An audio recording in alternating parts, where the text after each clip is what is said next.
This podcast is brought to you by India Knowledge at Wharton. Please visit knowledge.wharton.upenn.edu/India for more information. India Imagine was the theme of the 2008 Wharton India Economic Forum that was held in Philadelphia recently. The day-long event attracted several leaders including APJ Abdul Kalam, former President of India, as well as CEOs of Indian companies, nonprofit groups, consulting, and private equity firms. India Knowledge at Wharton brings you one-on-one conversations with these leaders. Today we are honored to have the former President of India, President APJ Abdul Kalam, to speak with us. President Kalam, thank you so much for joining us today. I was happy to be with Wharton, yes. Since our publication is called Knowledge at Wharton, I wonder if you could tell us something about knowledge. Well, I designed a four-line poem-like thing called creativity. I would have made at least 1 million children to repeat it, okay? 1 million children. Repeat, I will say, and they will repeat it. So I am going to say a few words about creativity. Learning gives creativity. Creativity leads to thinking. Thinking provides knowledge. Knowledge makes you great. So I'm very happy. Wharton, you are thinking of knowledge at Wharton. It's a beautiful idea. My greetings to all of you. I wonder if you could start by talking about your past. You were born in Rameshwaram in 1931. What are the biggest differences you see between India as it was then and India today? Well, I have orbited around the sun 76 times. You know what it means? You're 76 years old. Correctly you said it. So, in that 76 period, I have seen, and when I was a young boy, the Second World War coming to an end. And then I saw the effect of war and injuries, healing. I saw India attaining the freedom 1915 when I was a schoolboy. I saw 1947, August 15, 1947, India achieving its freedom. It was a great, happy moment. I have seen the economic ascent phase in India in 1991, 92. Ascent phase started. Till then we had a lot of difficulties. I have worked with visionaries like Professor Vikram Sarabhai and Satish Dhawan, Dr. Brahm Prakash. I have seen a green revolution. I have seen white revolution.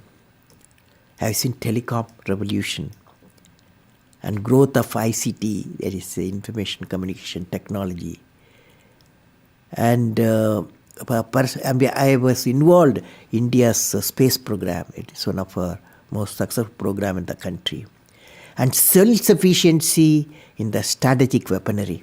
You just spoke about your involvement with India's rocket program.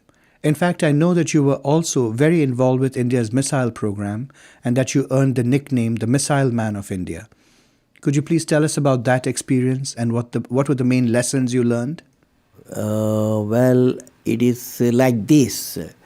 I worked to Indian Space Research Organization for about 20 years. There only we achieved putting a satellite in the orbit, building a 4-stage rocket system. Then I took up the integrated guided missile program with my team. I means the team. And youthful teams were fortunately were my team members. And they have worked together, and we have great value addition because the youth power and the program, particularly such a strategic missile program, succeeded. And the most important area is human resource development.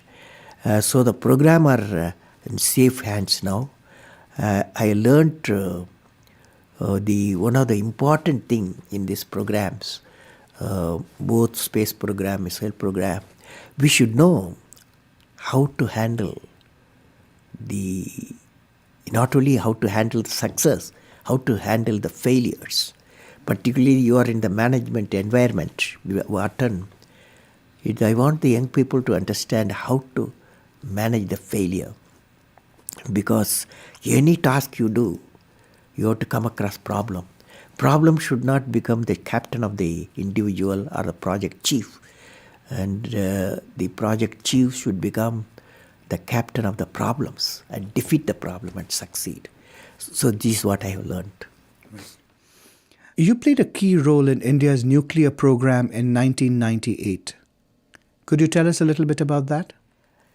Well, the main lesson I learned was how multiple technical teams and multiple departments of government of India could work together with the industrial partnership.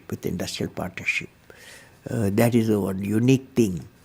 How many people can, many teams can work together, get things done as a national need. This is it's a big experience I gained. You are known to be a deeply spiritual person. Have you ever felt guilty or conflicted about developing nuclear weapons? Why or why not? I realized that for my country's development, peace is essential. Peace comes out of strength. Strength respects the strength. Peace, that is how weaponized missiles were born. So the only strength you need, minimum strength to keep the nation peaceful, and so that you can enter into the necessary developmental missions. That's how I look at it. How did you come to become India's president? What leadership qualities do you think are needed to lead a country that is so huge, so complex, and so chaotic? Well, I won't say chaotic. Every, the type of order comes out of disorder, okay? This is what's happening now. I was elected as a president of India 2002-2007 through a well-structured election process. Now, the leader, not only to become the president, you need to give any political leadership or technological leadership. You have to have 6 traits one leader should have. And what are the 6 traits? Number 1, leader must have a vision. Without a vision, he will not be a leader, he or she. So leader must have a vision. The second one, leader must be able to travel into an unexplored path. Normally tendency to travel the, well laid out path. But the leader, he takes a path of untraveled path. Third thing, leader must know how to manage success, most importantly the failure. Any mission he does or she does, so he has to go through some failure. They should know how to manage the failures. Could you give us an example from your own experience about managing failure? Well, my own experience like this, 1973, I became the project director for satellite launch vehicle program, SLV-3. It is called, to put a Rohini satellite in the orbit by 1980. When the management structure I was given, money I was given, and then human power I was given, only they said by 1980, you must put the satellite in the orbit, making a rocket. So thousands of people worked for that, say a scientific technical team. So when the time came, 1979, I think it's in August, we launched, I was in the mission director, project director. I was the control center. I was the mission director. We handed over to the computer to do the process of checking the launch vehicle T minus 4 minutes and launch it. After 1 minute, in the computer, checkered computer put a hold. For some reasons, they said a display was there. It said some component is not doing well, control component. My experts told me, I have always behind me 4 or 5 experts will be there. And they quickly calculated in computer. They told me, don't worry, there is a lot of reserve fuel is there. We will succeed. So I bypassed the computer. I went on manual, launched the rocket system. Okay, and it's a 4-stage rocket system. First stage worked beautifully. As soon as the second stage separated, it got into trouble. Instead of satellite going to orbit, the whole rocket system went into Bay of Bengal. Okay, so it was a big failure. So that day, Indian Space Research Organization Chief, Professor Satish Dhawan, there's a press conference. 7 o'clock we launched. 7:45 there's a press conference. The whole world press is there in Sririkota at launch base. So I still remember the chairman of the organization, the leader of the organization, taking the press conference. I was by his side. He said, we have failed. First time we tried to attempted, and this failure really makes us to believe we have to give more technological support to my team, and they worked very hard. Definitely in a year they will succeed. So I was a mission director, I was a project director. I am responsible for the failure. And he took the responsibility of failure as a chairman of the organization, and the leader of the organization.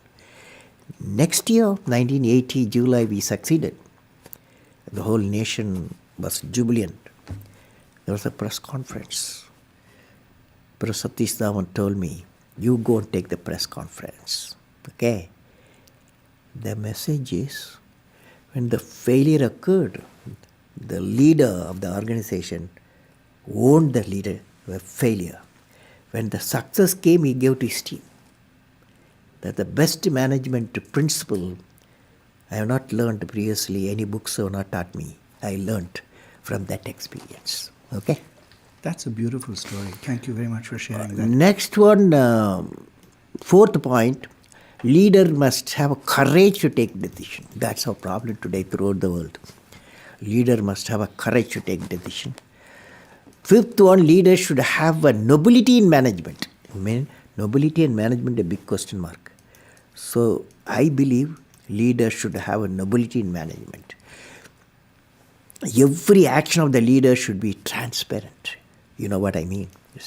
That is, leader should work with integrity and succeed with integrity. Leader should work with integrity and succeed with integrity. And I believe president, since you asked the question, has to be continuously in touch with the people. Rashtrapati Bhavan, where I was there, became a People's Bhavan. Instead of Rashtrapati Bhavan, it becomes People's Bhavan. And also I travel into the whole state, cutting across hill, deserts and sea. I was in touch with millions and millions of people.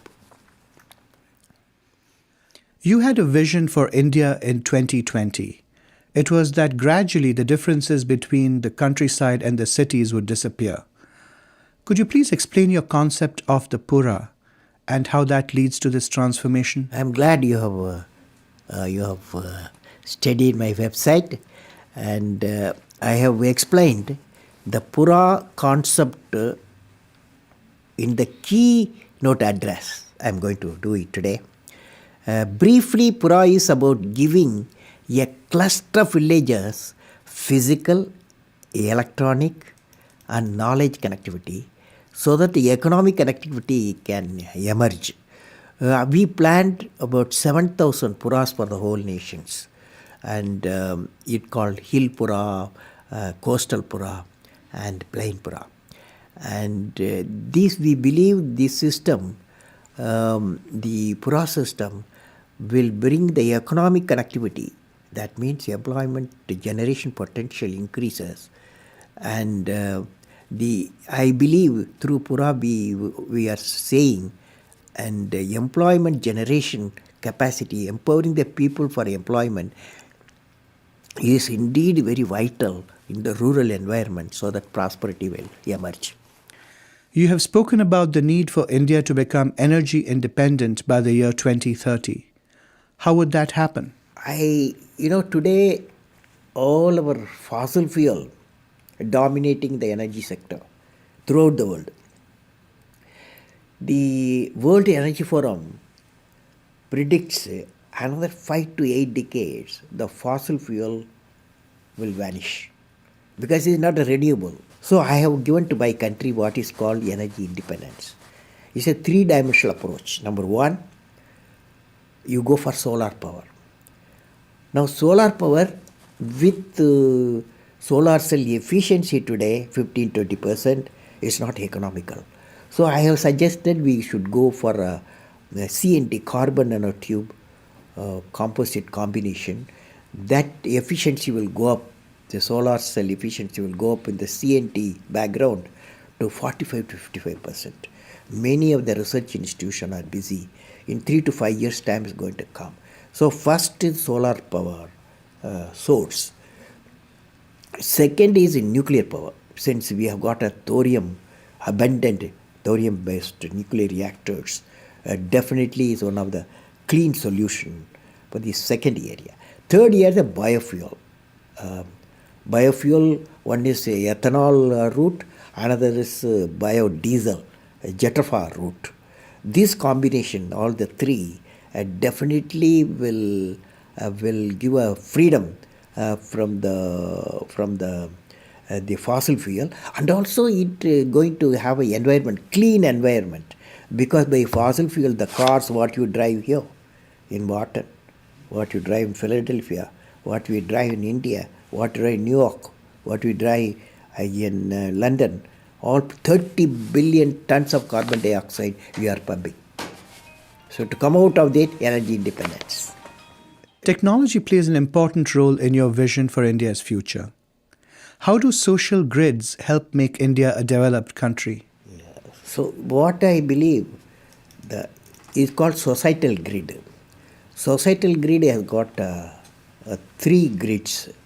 One is Pura grid, and the another is e-governance grid, another is health grid. The idea is that knowledge grid empowers the village citizens with skill and knowledge. Health grid brings the super specialty health care available in the city to the doorstep of the rural citizens. E-governance grid, another grid is called e-governance grid, brings transparent governance. Is very important, but transparent governance to the citizen. And also all these four grids, the economic, it will lead to economic growth and societal transformation, because communication in all areas are available. During your years as India's president, what was the biggest leadership challenge you faced, and how did you overcome it? Well, first time I had to return what is called Office of Profit Bill to the Parliament. For the reason I felt there was no transparent system of determining a post as an Office of Profit or not. So that is a major decision, because nobody, it's first time I happened to study that. I have to return it to the Parliament for reconsideration. It created its own dynamics in my country, but I felt I had done the right thing there. If you could rewind and replay the years of your presidency, is there anything that you would do differently? Is there anything that you would have liked to do that you weren't able to? Yeah, last year I came up with the idea after finishing my 4 years term, and fifth year term starting at that time, I felt I must completely power the Rashtrapati Bhavan with solar power. And for that, a big proposal also emerged. And but then it created a lot of environmental questions. Rashtrapati Bhavan is a very clean environment with a lot of trees, flowers, and biodiversity centers. So the environmental people, they raised a lot of questions. Before I answer, my term was over. So that's one of the requirements, that Rashtrapati Bhavan should be a first home in the country electrified by solar power. One last question. You are a gifted poet. Could you please recite some lines of your favorite poem for us? I remember the favorite poem is The Vision. The Vision. I recited this poem in my parliament. So I will share with you. The poem goes like that. The name is The Vision. I climbed and climbed. Where is the peak, my lord? I climbed and climbed. Where is the peak, my lord? I plowed and plowed. Where is the knowledge treasure, my lord? I plowed and plowed. Where is the knowledge treasure, my lord? I sailed and sailed. Where is the island of peace, my lord? I sailed and sailed. Where is the island of peace, my lord? Almighty, bless my nation with vision and sweat resulting into happiness. Thank you very much. It's been an honor speaking with you. Thank you for all the beautiful questions. My greetings to Wharton. For more information, please visit knowledge.wharton.upenn.edu/India.